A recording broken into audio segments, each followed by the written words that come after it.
Hello friends, welcome back to my channel. Friends, आज की इस वीडियो में कटोरी ब्लाउज की कटिंग आपके साथ शेयर करूंगी और जो आर्म होल के पास आपके डाउट आते हैं उस डाउट को भी क्लियर करूंगी ताकि आपके आर्म होल के पास बिल्कुल भी झोल ना आए। आप देख सकते हैं ये जो ब्लाउज है 36 साइज का है, पीछे से गला डीप है। अब देखिए, सबसे पहले हमें अपना जो ब्लाउज का नाप है वो ले लेना है। नाप करके सारी चीज़ें हम नोट कर लेंगे। ब्लाउज का नाप हमने पीछे की साइड से रखा है। सबसे पहले हम लंबाई लेंगे। ब्लाउज की लंबाई देखिए यहाँ पे हमारी इस तरीके से 12 इंच पे है। तो लंबाई आपको 12 इंच नोट कर लेनी है। अब गले की पट्टी नापेंगे फ्रेंड्स। देखिए, गले की पट्टी हमारी है 4 इंच की। 12 में से 4 इंच घटा देंगे, गला आ जाएगा 8 इंच का। अब आर्म होल के लिए देखिए हम क्या करेंगे फ्रेंड्स, ये 12 इंच को हम इस तरीके से रखेंगे। जहाँ पे स्लिप का जॉइंट है वहाँ पे हम देखेंगे। तो देखिए आर्म होल हमारा आ रहा है 5.5 इंच। तो इस तरीके से पीछे वाले पल्ले से हमने लंबाई, गले की पट्टी और आर्म होल की लंबाई नाप ली है। अब हम अपने ब्लाउज को आगे की साइड से रखेंगे, बटन को बंद कर देंगे। अपर चेस्ट नापेंगे। यहाँ पे हमारी अपर चेस्ट होती है, तो देखिए कितने इंच की है, 17 इंच की। तो हम इसे भी नोट कर लेंगे। अब देखिए फ्रेंड्स, हमें कमर को नाप लेना है। तो कमर देख सकते हैं हमारी कितने इंच की है, 15 इंच की। तो इस तरीके से हमने अपना चेस्ट और कमर भी नाप लिया है। शोल्डर पट्टी हमारी 2 इंच तैयार है। बेल्ट भी देखिए हमारी 2 इंच ही तैयार है। कटोरी का साइज नाप लेंगे। तो कटोरी हमारी जो है 6 इंच में 2 सूत कम आ रही है, यानी कि कटोरी का साइज 6.25 इंच का है। देखिए, गला हम नापेंगे तो सीधे हमारा गला 4 इंच आ रहा है और तिरछे में अगर नाप रहे हैं पूरा गला हमारा 6.5 इंच आ रहा है। तो इसी तरीके से आपको नोट कर लेना है। जैसे जैसे हमने नाप लिया है सेम ऐसे ही मार्किंग करेंगे जब कटिंग करेंगे। यहाँ पे स्लीप की लंबाई 3.5 इंच है और स्लीप की जो मोहरी है ये भी हम नाप लेते हैं, ये है 5.5 इंच की। इतना नाप लेने के बाद हम अपनी कटिंग शुरू करेंगे फ्रेंड्स। तो यहाँ पर देखिए फ्रेंड्स, हमने जो अभी नाप लिया है सारे नाप को इस तरीके से नोट कर लिया है। जितनी भी हमारी लंबाई है उसमें हम 1 इंच प्लस करेंगे। गले की पट्टी को लंबाई में से निकाल देंगे तो गले की लंबाई आ जाएगी। और आर्म होल की जो हमारी लंबाई है वो 5.5 इंच की है, उतना ही रखना है, इसमें कुछ भी प्लस नहीं करना है। चेस्ट 17 है, उसका हाफ करके लेंगे 8.5 इंच का। कमर 15 है, उसका हाफ करके लेंगे।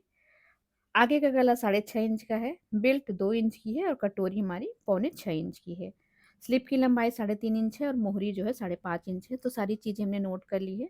अब हम कटिंग स्टार्ट करेंगे फ्रेंड्स। यहाँ पे देखिए हमने जो अस्तर लिया है ये अस्तर हमारा 80 सेंटीमीटर का है। ब्लाउज की लंबाई भी छोटी है और स्लीप भी हमारी छोटी है, तो इतने बड़े अस्तर में हमारा सारा पार्ट निकल जाएगा। तो अगर आपको स्लीप की लंबाई बढ़ा के रखनी है तो 1 मीटर अस्तर आपको लेना है। यहाँ पर देखिए फ्रेंड्स, हमने अस्तर को डबल फोल्ड कर लिया है। ये अस्तर की लंबाई है और ये चौड़ाई है। आपको हमेशा अस्तर लंबाई में ही फोल्ड करके रखना है। सबसे पहले अस्तर को हम सीधा करेंगे और अब ब्लाउज की लंबाई लेंगे। यहाँ पे ब्लाउज की लंबाई 12 इंच है, इसमें हमें 1 इंच मार्जिन का प्लस कर लेना है। गले की लंबाई 8 इंच है, इसमें भी हाफ इंच प्लस कर लेना है, नहीं 8.5 इंच में गला लेना है। आर्म होल की लंबाई 5.5 इंच है, तो हम 5.5 इंच ही लेंगे, इसमें कुछ भी प्लस माइनस नहीं करेंगे। सभी लाइन को देखिए हम मार्क कर लेते हैं इस तरीके से। अब देखिए फ्रेंड्स, यहाँ पे हमें शोल्डर लेना है। तो शोल्डर हम कितना लेंगे, गला हमारा 8 इंच डीप है, तो हम यहाँ पर शोल्डर जो है 5.5 इंच लेंगे इस साइज में। अगर यहीं पे गला हमारा 10 इंच डीप होता तो इस साइज के लिए हम शोल्डर 5 इंच लेते। तो शोल्डर और आर्म होल हम हमेशा गले के हिसाब से ही लेते हैं, इसका कोई फिक्स नहीं होता है। जैसे जैसे गला हमारा बड़ा होता जाता है शोल्डर और आर्म होल उसी हिसाब से कम होता जाता है। तो ये चीज़ आपको क्लियर होनी चाहिए। चेस्ट हमारी देखिए फ्रेंड्स 17 इंच की है, उसका हाफ लेंगे 8.5 इंच। 2 इंच हम यहाँ पर मार्जिन का ले रहे हैं, आप अपने हिसाब से मार्जिन रख लीजिएगा। कमर 15 है, उसका हाफ लेंगे 7.5 इंच। 1 इंच हम यहाँ पर टक्स का लेंगे और 2 इंच मार्जिन का ले लेंगे। तो इस तरीके से हमने अपनी कटिंग और फिटिंग की लाइन को मार्क कर लेना है। तो मैं यहाँ पर अपने ब्लाउज के नाप से सारी मार्किंग कर रही हूँ फ्रेंड्स। आपको अपने नाप के अकॉर्डिंग सारी मार्किंग करनी है। जैसा तरीका मैं आपको बता रही हूँ इस तरीके से आप अपने हिसाब से कटिंग कर लीजिएगा, अपने नाप के हिसाब से। अब देखिए आर्म होल को हम मार्क करेंगे। तो आर्म होल की लाइन हमारी 5.5 इंच है, इसका हम सेंटर ले लेंगे। ये देखिए सेंटर लेने के बाद जितना आ रहा है कॉर्नर पे उतना ही इस कॉर्नर पे भी हमें नाप लेना है। आर्म होल का शेप देने का परफेक्ट तरीका फ्रेंड्स, बहुत ही परफेक्ट आर्म होल का शेप आता है। जैसे मैं आपको बता रही हूँ, अगर आप इस तरीके से शेप देंगे तो आपका भी आर्म होल परफेक्ट आएगा। आर्म होल सही रहेगा फ्रेंड्स तो फिटिंग आपकी साइड वाली बहुत ही अच्छी आती है। अब हम क्या करेंगे, देखिए अपने ब्लाउज के नाप से आर्म होल की गोलाई को नाप लेंगे। यहाँ से देखिए इस तरीके से इंची टेप को रखना है। मेरे ब्लाउज में देखिए आर्म होल की गोलाई 7.5 इंच आ रही है फ्रेंड्स। यहाँ पे आपको हाफ इंच सिलाई का मार्जिन छोड़ देना है और गोलाई को नाप लेना है। देखिए 7.5 इंच हमारी गोलाई इसमें भी आ रही है, यानी कि हमने आर्म होल परफेक्ट तरीके से मार्क किया है। शोल्डर पट्टी देखिए यहाँ पे हमारी 2 इंच की है, 1 इंच इसमें प्लस करेंगे मार्जिन का, तो हम 3 इंच शोल्डर पट्टी ले लेंगे। गला हमारा है 2.5 इंच का, नीचे भी हम 2.5 इंच ले लेंगे और इस तरीके से एक बॉक्स बनाएंगे। ये देखिए, तो यहाँ पर हम गोल गला बना रहे हैं, तो हल्का सा देखिए नीचे हम शेप देंगे। ये देखिए, यही हमारा गला इसमें रहने वाला है। अब हम पीछे वाले पल्ले की कटिंग कर लेंगे। देखिए फ्रेंड्स, यहाँ पे हमने शोल्डर डाउन नहीं किया है, ना ही आर्म होल की साइड और ना गले की साइड। जब गला 8 इंच तक डीप होता है तो हम शोल्डर डाउन नहीं करते हैं, तब भी हमारा शोल्डर एकदम फिक्स रहता है, उतरता नहीं है। पीछे पल्ले में टक्स की मार्किंग देखिए हम इस तरीके से करेंगे। जहाँ तक हमारी कमर की फिटिंग है उसको हाफ कर लेंगे और हाफ इंच की टक्स लगा लेंगे।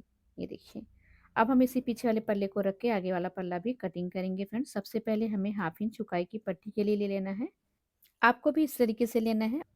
और अब पीछे वाले पल्ले को मैं इस लाइन के पास इस तरीके से रखूंगी। जैसा पीछे वाला पल्ला है इसे हम इस तरीके से मार्क करेंगे।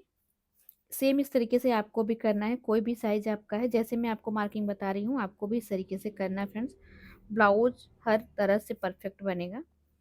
यहाँ पे देखिए बैक पार्ट को हमने उतार लिया है, अब हम यहाँ से बैक पार्ट को हटा लेंगे।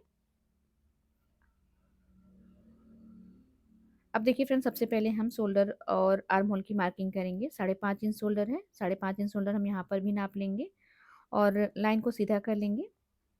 5.5 इंच का आर्म होल है तो उसको भी नाप कर हम आर्म होल की लाइन को सीधा करेंगे और 1/2 इंच के अंदर में हमने आर्म होल की गहराई दे देनी है। देखिए इस तरीके से, जैसे मैं कर रही हूँ फ्रेंड्स, इस तरीके से आपको भी करना है। मैं यहाँ पर 1 इंच लंबाई एक्स्ट्रा लूँगी क्योंकि हमें आगे के पल्ले में 1 इंच लंबाई एक्स्ट्रा चाहिए बेल्ट के लिए। अब देखिए फ्रेंड्स, हम सबसे पहले गले की मार्किंग करेंगे। तो गले को तिरछे में हमने ब्लाउज के नाप से लिया है 6.5 इंच, तो 6.5 इंच पर हम इस तरीके से मार्क लगाएंगे। 2.5 इंच गले की चौड़ाई है, तो 2.5 इंच पर हम इस तरीके से एक बॉक्स बना लेंगे। ब्लाउज के नाप में ऊपर से हमारी गले की पट्टी 4 इंच थी, तो इसमें 1 इंच प्लस करके 5 इंच लेंगे। तो देखिए 5 इंच पे गले की मार्किंग करेंगे और यहाँ से अपने गले का शेप बनाएंगे। अभी मैं अपने गले को थोड़ा सा चौड़ा करूंगी फ्रेंड्स, चौड़ा गला आगे का अच्छा लगता है। अगर आपको भी अच्छा लगता है तो आप इस तरीके से गले को चौड़ा कर सकते हैं। बेल्ट हमारी 2 इंच की थी, तो 2 इंच पर हम एक लाइन इस तरीके से सीधी मार्क कर लेंगे। अब देखिए इधर की साइड हम 1 इंच लेंगे, आप चाहे तो 1/2 इंच भी ले सकते हैं और इधर की साइड 1/2 इंच लेंगे। देखिए आप कोई भी ब्लाउज बना रहे हैं, आपको बेल्ट का शेप इस तरीके से देना है, बहुत ही परफेक्ट शेप बेल्ट का आता है। टक्स की चौड़ाई देखिए यहाँ पर हम 3.5 इंच लेंगे और इस तरीके से शेप को मिला देंगे। इधर वाला जो 1/2 इंच हमने मार्क किया है इसको भी हम इसी शेप में लाके मिला देंगे। आप देख सकते हैं कि कितना परफेक्ट शेप आ गया है। अब हम कटोरी का साइज लेंगे, तो कटोरी का साइज हमारा है 6.25 इंच, तो 6.25 इंच देखिए हम यहाँ से नाप लेंगे। आर्म होल के पास हम लेंगे 2.5 इंच, ये सभी साइज के लिए फिक्स होता है। सेम जैसे मैं आपको बता रही हूँ फ्रेंड्स, इस तरीके से आपको करना है अपने नाप के हिसाब से। इस तरीके से हम इसको यहाँ पर मिला देंगे। ये देखिए कटोरी का शेप कितना परफेक्ट तरीके से बन रहा है फ्रेंड्स। ये जो हमारा गला है, गले के शेप को इसमें लाकर मिला देना है। ये देखिए कटोरी हमारी बन गई है। अब हम कमर की मार्किंग कर लेंगे बेल्ट पर। यहाँ पे देखिए 1/2 इंच चौड़ाई की पट्टी का छोड़ के कमर 15 इंच है, उसका हाफ लेंगे 7.5 इंच और 2 इंच हम यहाँ पर मार्जिन का ले लेंगे। इस लाइन को इस तरीके से मिला देंगे। तो बेल्ट हमारी यहाँ पर एकदम कंप्लीट हो गई है। हम इसकी कटिंग कर लेंगे, बेल्ट को यहाँ से निकाल लेंगे। अब ये जो हमने 1/2 इंच उठा के मार्किंग की थी इसको भी कट कर लेना है। सारी मार्किंग जैसे जैसे हमने करी है फ्रेंड्स, सेम ऐसे ही कटिंग कर लेंगे। बहुत ही इजी तरीका है फ्रेंड्स। अगर आपको कहीं पे भी कोई डाउट हो रहा है तो आप कमेंट बॉक्स में पूछ सकते हैं। यहाँ पे हमारा साइड का पार्ट और बेल्ट का पार्ट कंप्लीट हो गया है। अब देखिए फ्रेंड्स, ये जो हमारा अस्तर है इतना ही बचा है, इसी में हमें स्लीव और कटोरी दोनों कट करनी है। तो यहाँ पर देखिए कॉर्नर पे कटोरी की कटिंग करेंगे। आपको हमेशा कटोरी की कटिंग कॉर्नर पे ही करनी है, इस तरीके से रखनी है। आप कभी भी कटोरी को इस तरीके से सीधा नहीं रखेंगे और ना ही इस तरीके से रखेंगे। इस तरीके से रखना है जहाँ पे कपड़ा स्ट्रेचेबल हो, कॉर्नर पे। अभी जैसी हमारी कटोरी है ना फ्रेंड्स, सेम ऐसे ही हम इसको मार्क कर लेंगे। जैसे मैं मार्क कर रही हूँ इस तरीके से आपको भी करना है फ्रेंड्स। अब हमें इसमें मार्जिन लेना है। इधर की साइड 1/2 इंच का मार्जिन लेंगे और इधर की साइड भी 1/2 इंच का मार्जिन लेंगे। ये देखिए, अब ये देखिए नीचे की साइड हम इधर की साइड 1.5 इंच लेंगे और इधर की साइड 1.5 इंच लेंगे। आप चाहे तो अपनी कटोरी का साइज अपने चेस्ट के हिसाब से रखिएगा, जितनी आपकी चेस्ट है फुल चेस्ट उसका चौथाई। फिर देखिए इसका हम सेंटर लेंगे, सेंटर जहाँ पे आ रहा है उससे 1.5 इंच नीचे लेंगे। ये देखिए, तो इस तरीके से हमें अपनी कटोरी को बढ़ाना है। जितना मार्किंग हमने करी है सबको मिला लेंगे। इसको देखिए स्केल रख के यहाँ पर मिलाएंगे। इस वाली मार्किंग को इस तरीके से यहाँ पर मिला लेंगे। देखिए फ्रेंड्स कितना आसानी से आपकी कटोरी की मार्किंग हो जाती है। सारी चीज़ें बहुत ही ईजी हैं, बस आप एक बार ट्राई करके देखिए, अच्छे से आपका ब्लाउज बनेगा। और इधर की साइड देखिए इस तरीके से हम मिला देंगे। अगर आपको इस तरीके से शेप देने में दिक्कत हो रही है तो एक तरीका इस तरीके से भी आप कर सकते हैं। कटोरी को उठाना है और इस पॉइंट पे रखना है, जैसा कटोरी का शेप है उस तरीके से मार्क कर लेना है। हमारा कटोरी देखिए फ्रेंड्स मार्क हो गया है। अब हम इसकी कटिंग कर लेंगे। कटिंग करने के बाद अभी हम कटोरी पर टक्स लगाएंगे। सबसे पहले हमें कटोरी को सेंटर से फोल्ड करना है, कट लगा देना है, 1/2 इंच सिलाई का मार्जिन छोड़ना है। अब देखिए जितना भी आपका कटोरी का साइज है उसको हाफ कर लेना है इस तरीके से, और यहाँ से इंची टेप को ऐसे रखना है, इस तरीके से मार्क कर लेना है। जो बचता है वो हमारे टक्स के लिए हो जाएगा। देखिए 1.5 इंच हमारा बच रहा है, यानी कि 1.5 इंच की हमारी टक्स लगेगी। टक्स की लंबाई हम 3 इंच रखेंगे। देखिए फ्रेंड्स कितने ईजी तरीके से हमारी टक्स की भी मार्किंग हो गई है। तो अगर आप भी ब्लाउज के नाप से कटोरी ब्लाउज की कटिंग कर रहे हैं तो इस तरीके से करिए फ्रेंड्स, कहीं पे भी कोई डाउट नहीं होगा, आपका आराम से ब्लाउज बनता चला जाएगा। अब देखिए फ्रेंड्स ये जो बचा अस्तर है इस पे स्लिप की कटिंग करेंगे। इस ब्लाउज के साइज से हमारा जो अस्तर है एकदम परफेक्ट था। अगर आपको इससे बड़ी ब्लाउज बनानी है और अस्तर आपका इतना बड़ा है तो आप सबसे पहले पेपर पे कटिंग करेंगे, इसके बाद अस्तर पर कटिंग करेंगे, नहीं तो आपका अस्तर कम पड़ जाएगा। स्लीव की लेंथ देखिए हमारी 3.5 इंच है, हमने 1 इंच मार्जिन का प्लस करके लिया है। छोटी स्लीव है तो 2.5 इंच पर हमने डाउन का मार्क लगाया है। अब इस तरीके से हम लाइन को मार्क कर लेंगे। अब देखिए फ्रेंड्स हमें क्या करना है, अगर हमारे पास ब्लाउज का नाप है तो अपने नाप को ही रख के हम स्लीव की मार्किंग कर लेंगे। तो ये जो मार्जिन की लाइन है ना, इस लाइन पर हमने अपनी स्लीव को इस तरीके से रखना है और मोहरी की मार्किंग कर लेंगे, यहाँ पे आर्म होल की मार्किंग कर लेंगे। सारी चीज़ें बहुत ही इजी तरीके से मार्क हो जाती हैं। तो ये देखिए यहाँ पे हम इस लाइन को यहाँ तक मार्क करेंगे। स्लीव की मोहरी को आपको नाप कर क्लियर कर लेना है। देखिए हमारा थोड़ा सा कम आ रहा था, ये वाली लाइन हम यहाँ पर मार्क करेंगे। 2 इंच हमने ब्लाउज में मार्जिन रखा है, 2 इंच हमें स्लीव पर भी मार्जिन लेना है। देखिए आप जितना मार्जिन रखते हो आपको अपने हिसाब से रखना है। तो इस तरीके से देखिए हमने मार्जिन वाली लाइन को मार्क कर लिया है। अब हम यहीं से अपनी स्लीव का शेप देंगे। शेप देने के लिए देखिए फ्रेंड्स ऊपर की साइड से 1.5 इंच सीधा रखना है और फिर यहाँ से ऐसे ला के इसमें मिला देना है। तो हमारा जो स्लीव है देखिए एकदम परफेक्ट तरीके से मार्क हो गया है। अब हम इसमें 1/2 इंच की गहराई देंगे यहाँ से। ये गहराई आगे वाले पल्ले के लिए है। स्लीव की कटिंग कर लेते हैं फ्रेंड्स।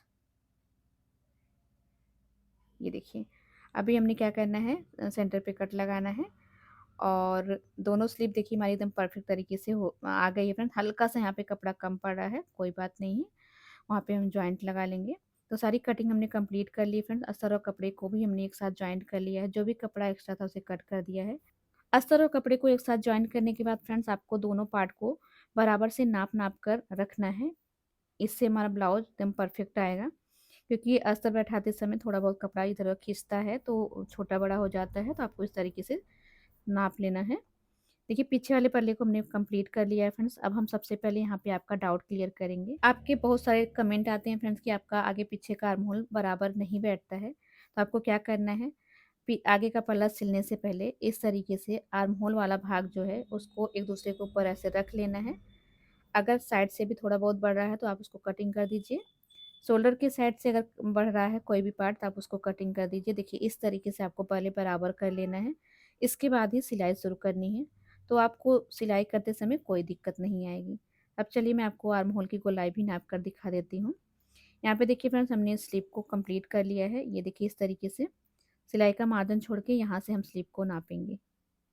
ये देखिए इस तरीके से आपको स्लीव को नाप लेना है। तो आप देख सकते हैं हमारी स्लीव भी एकदम परफेक्ट तरीके से आ रही है। तो ये सारी चीज़ें अगर आप अभी कर लेते हैं तो सिलाई करते समय आपको कोई दिक्कत नहीं होगी, क्योंकि आप लोगों का ज़्यादातर कमेंट इसी पे था, आपको इसी में दिक्कत आ रही थी। तो आप इस तरीके से एक बार करके देखिएगा।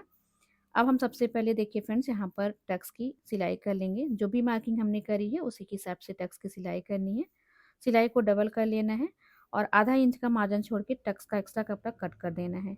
देखिए कटोरी हमारी कितनी परफेक्ट तरीके से आ गई है। दोनों कटोरी को हमने साथ में सिल लेना है और नाप भी लेना है। नाप के बराबर-बराबर से आप सिलाई करेंगे तो कोई भी पार्ट आपका छोटा-बड़ा नहीं आएगा। अब साइड वाले पार्ट में हमें कटोरी को जॉइन करना है फ्रेंड्स। कटोरी आपको हमेशा गले की साइड से जॉइन करनी है।